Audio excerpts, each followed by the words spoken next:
Madame, est-ce que vous pouvez nous donner une idée sur la journée d'aujourd'hui? Très bien.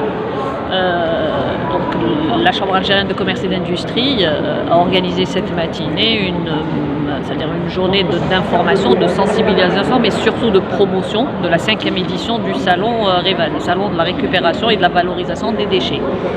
C'est un salon annuel qui est dédié aux spécialistes donc, du recyclage, du traitement de déchets, de la récupération, de la valorisation. Nous avons tenu à ce que ce salon se tienne cette année, parce que l'année dernière, compte tenu un peu de la pandémie, beaucoup de contraintes, donc nous avons été contraints de le reporter. Cette année, on s'est dit, c'est quand même, il faut donner un signal aux entrepreneurs, aux opérateurs activant dans ce secteur,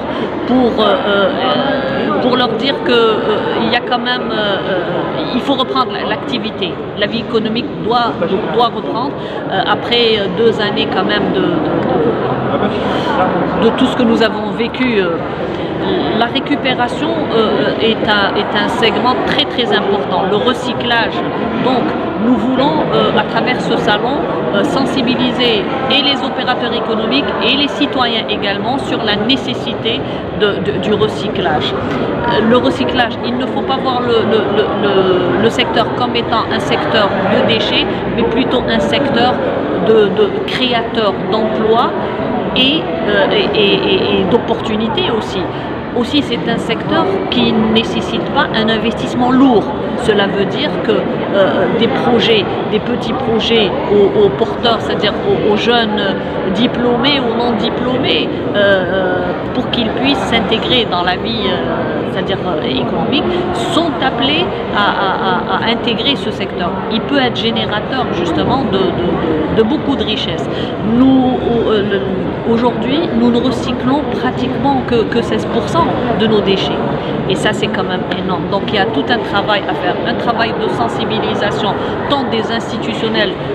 Nous avons aujourd'hui l'opportunité d'avoir le Conservatoire national de la formation à l'environnement, qui est quand même un établissement public dédié à la formation de l'environnement justement. Nous voulons inculquer cette culture aux entreprises, aux opérateurs et surtout à nos enfants pour que l'environnement soit un élément clé dans notre vie même de tous les jours.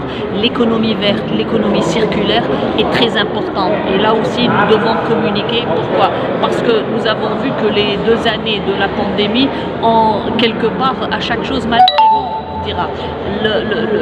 La pandémie a mis pratiquement tous les pays à redistribuer les cartes et donc certains pays se sont comment on dit, je dirais, c'est-à-dire ils se sont renfermés sur eux-mêmes pour satisfaire leur marché local et ça c'est une bonne chose quelque part. Nous avons une opportunité, nous avons des déchets que nous devons traiter, que nous devons valoriser et intégrer donc tout ce système pour avoir au final zéro déchet. L'État est en train de mettre en place un certain nombre de mesures, une batterie de mesures d'accompagnement.